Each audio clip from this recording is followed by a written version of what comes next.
Howdy do, as Una says on Odd Squad. If you don't know Odd Squad, it's a children's show, and the most recent that I've seen is in Australia, and it just doesn't do much for me.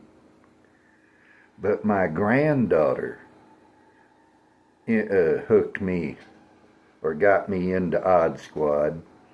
It's a children's show, but unlike almost every children's show I've ever seen in all my life, it doesn't talk down to kids. It assumes kids have minds and can use them and want to use them, which makes me wonder how it ever got on the air. But it's really funny, at least the seasons that I like. Like I say, I've never gotten into that Australian deal. But anyway, Una runs the lab, and her greeting is always, "Howdy do." Meanwhile, back at the ranch, the cows were singing opera. It was Ross Perot's ranch. Rush Limbaugh called Ross Perot a hand grenade with a bad haircut back when Ross was running for president. One of the reasons I didn't care for him was he was running for president, then quit, then come back. You know, make up your mind, son. He's an embarrassment to Texas. This is Sippin and Talkin. I've already been a talking, and not on anything that I've aimed to talk about. As for what we'll be sipping, this is Lone Elm Small Batch. I've done a review of this. It's not as good as the single barrel, but it is good whiskey. It doesn't say here on the label, but it's a 90-10 mash bill, 90% wheat, 10% barley. It's 90 proof, comes from 5 Points Distilling in Forney, Texas. Aged in new oak barrels. By law, wheat whiskey has to age that away. Distilled from grain. If it's distilled from anything besides grain, by definition, it's not whiskey. I got this bottle on the 5th of January this year at Kelly Liquors. Cost me $49.55. And as far as I'm concerned, it's worth every penny. This is not the original cork. On this and the single barrel, the first time I ever went to pull the cork, it broke halfway between the top and the bottom of the cork. I was able to pry both of them out, didn't get a single fleck of cork into the whiskey, but on both bottles I had to go find one of my spare corks. I have a whole slew of them, and I found one that fit each. And I communicated with 5 Points Distilling. I've never heard back from them. And I said two things. One, your whiskey's great. Two, your corks are crap. And, you know, maybe it was just a bad batch of corks. Maybe just that particular point in time the corks were crap. But who knows? I'll keep buying the whiskey, and if I have to keep prying the busted corks out, that's what I'll do. It's that good.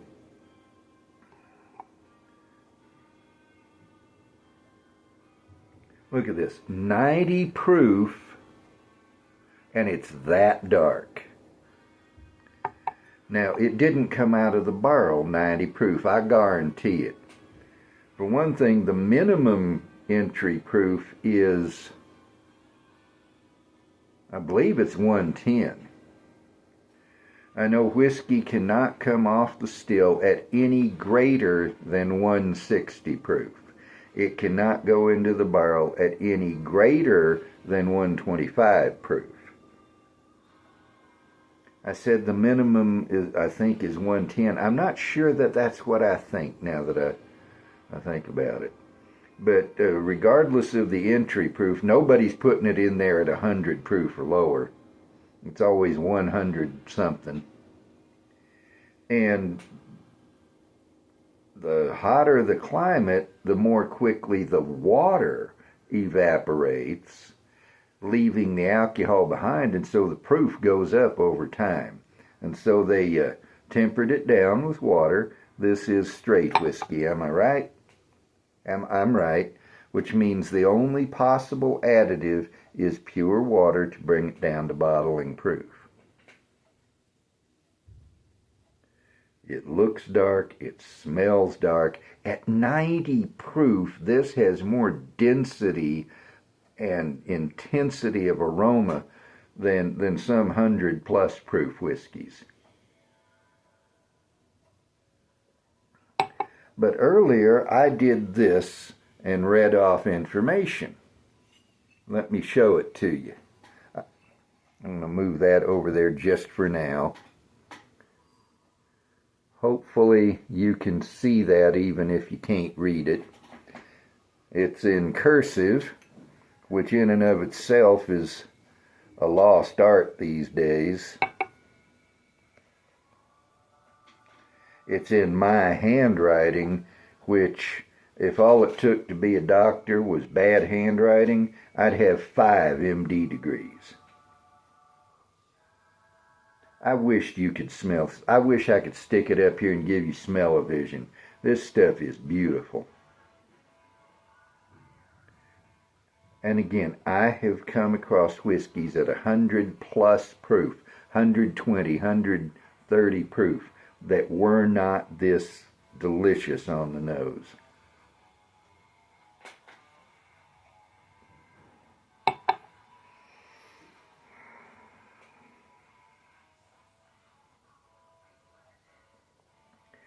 And on the palate. And the single barrel is I believe, if I remember right, it's 122.6, and it's more so. But I showed you that on the bottle. Now, there are 2 things I want to talk about, because while I have done this in video after video, I might even have showed it a time or 2. I might even have said that I write that on there. I have never explained why, nor why the format I use. Well, I like to be able, with bottle in hand, not having to look up an app, know the date I got it, where I got it, and how much it cost me. And there was a video, a reporter went to the Garrison Brothers distillery in High, Texas, and now my experience with Garrison Brothers is very limited. 1 boot flask, 1 small batch. $81 for a fifth of small batch, and that bottle was surely $30 of it. It was a beautiful bottle. But based on that very limited experience, I am not a Garrison Brothers fan. First legal bourbon distillery in Texas, 1 year after the first legal distillery in Texas, which was Balcones, but they weren't producing bourbon at that point. And they have dark, rich, intense bourbon, Garrison Brothers does, but I don't like it. And it's not just that it's not for me. To me, it just tastes downright bad. But I saw this video, and Dan Garrison, one of the Garrison brothers, was writing on a bottle. He was autographing it for the reporter. And I thought, that's interesting. Something that'll write on a bottle. And I stopped the video and I looked at what it was, and it's a kind of a... You know what I'm going to do? I'm not even going to pause the video. I'm going to go grab one, so if you'll stand by one.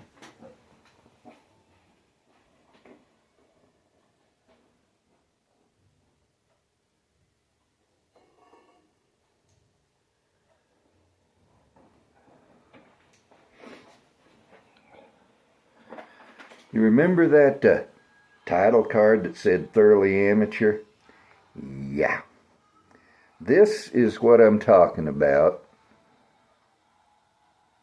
It's the name of it is Silver Marker, and I looked before I even ordered, and the picture was the same as what Dan Garrison was using. And let me see if it tells me anything. Permanent on most surfaces.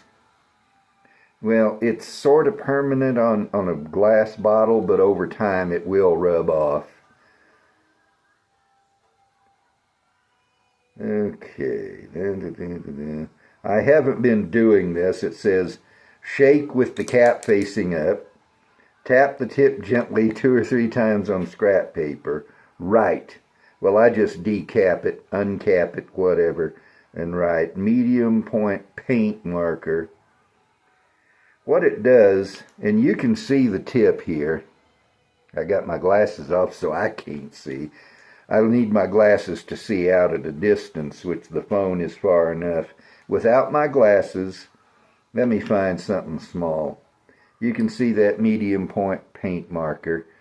I can read it right there. It starts getting blurry. Right there, I know what it says, but I can't actually read it. When I was a kid, right there is where I couldn't have read it anymore, so my eyes have improved.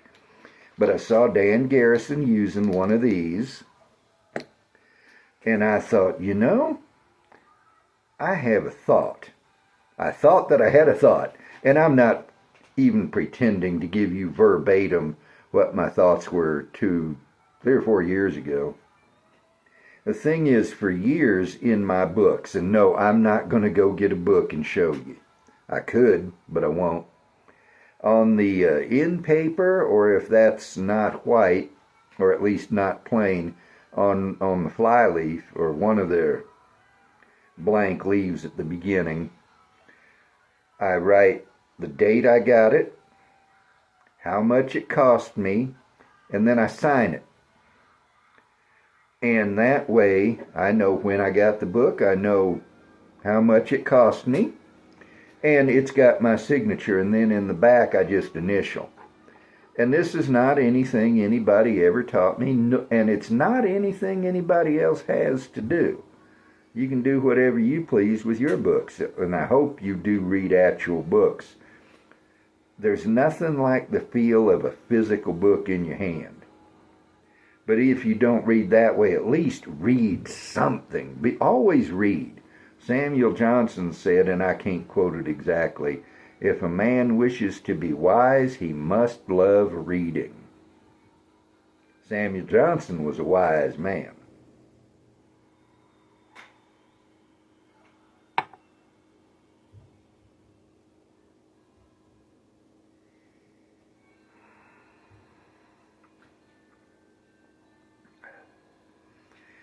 The only part of this Lone Elm wheat whiskey that, in my judgment, could use some improvement is the finish. It has an earthiness to it that's just a little much for my taste. But it's much moderated from when I first opened the bottle. As the whiskey's opened up, that earthiness has dissipated to a great extent. It's still a bit much for my taste, but not offensively so. But I thought, you know, I can write on whiskey bottles. I ordered me 4 of these. And now, sometimes I can't put it all in one place like I did here. But I have the date at the top.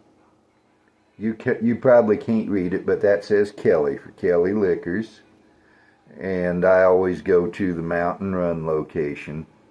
And then this down here is the price. Now it's kind of faint, kind of rubbing off. But if I'm making a video or if I just get curious, I can grab the bottle. And because I'm left-handed, I do it this way. A right-hander would do this. Of course, everybody's born right-handed. and those with a superior intellect overcome the handicap, as I've done. You know, us Southpaws, we're the only ones in our right mind. I got a lot going for me. I'm a Texan, adopted, but a Texan. I'm a Southpaw. I'm left-handed. I have a mustache, not a beard, not clean-shaven, not a goatee. I have a mustache, indicating that I have my own mind. I got the most wonderful wife on earth. What else do I got going for me? Well, I'm extremely humble. You know, I'm very proud of my vast humility. And if you think I'm a funning you, you're right. You know, it's like somebody said something outrageous and his friend looked at him deadpan and said, "Go ahead, pull my other leg." If there's anything a Southerner likes to do, it's fun you. Oh, he'll josh the living daylights out of you, especially if you're a Yankee. Because Yankees don't even know when we're funning them. You know, we can fun them boys and we can josh them all day and twice on Sundays, and they never understand it.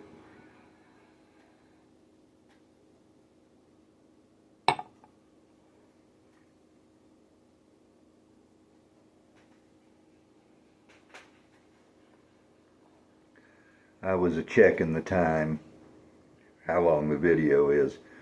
Because of my setup, I have to put something, quote unquote, behind the counter in order to see it. So that's, if you've ever wondered what I'm doing when I do this and tell you things about the bottle, now you know. You also know that I like Lone Elm wheat whiskey. You know that the single barrel is better than this here small batch. You know that I have four of these. I've got 4 of them. You know all sorts of things that you never cared to know, and now that you do know them, are probably going to go out and make a pointed effort to forget them. But that's the nature of these sipping and talking videos. I've got the whiskey. I got the whiskey basics all up there. Redid the whole playlist because somehow it's been a while back now. You can go look at the videos and see when approximately it happened. But somehow I deleted my whole whiskey basics playlist. I had been thinking, you know, I'll take the worst ones and re-record them. The whole thing was gone. I recorded all, I believe it's 36 of them. So they're better than they were, at least as far as production quality. I have production like I have $42 zillion. And the thing is, if I was to hold out my hand and somebody slap $1 million in it, my wife would be a millionaire right then.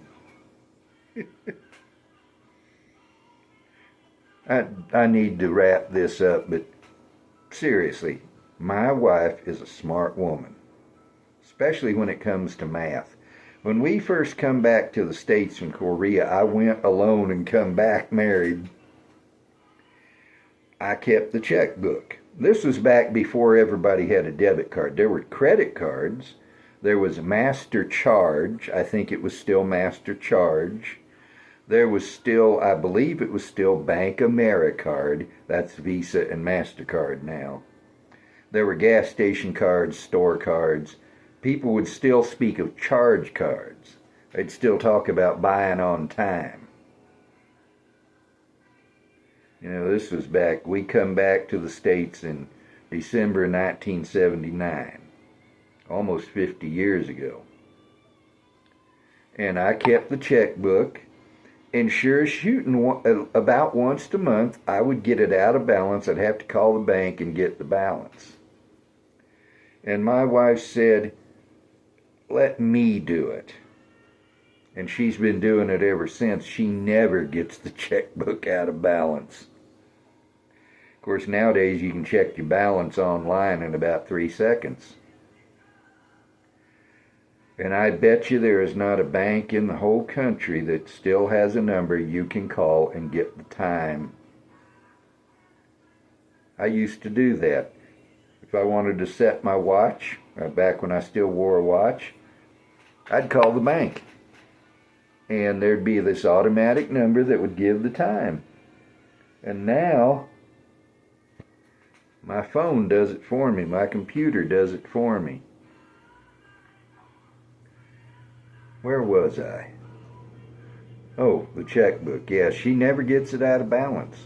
And she's been keeping it for, oh shoot, probably 40 years or more. And doing a better job than I ever could. I'm just not a math guy. You wouldn't believe it to hear me. Because on these videos I talk like a hick. And, real casual, real sloppy. But words are where my mind works. And if you watch these videos, you'll know that every once in a while I'll, without any hesitation, without hunting and pecking, without trying, I'll fork out a double-barreled word. I can be pretty sesquipedalian when I want to be. One hopes I don't prevaricate nor procrastinate. And now, yes, I'm showing off a tad, certainly. But you watch the videos long enough, you'll find me saying things that you don't normally get from people who don't speak good English. I can speak it, I just don't normally do it. And not a form thing wrong with that. There was people in the Old West, university educations, European educations. They were out in the West and they talked just like everybody else because that's where they was and that's what they was a-doing.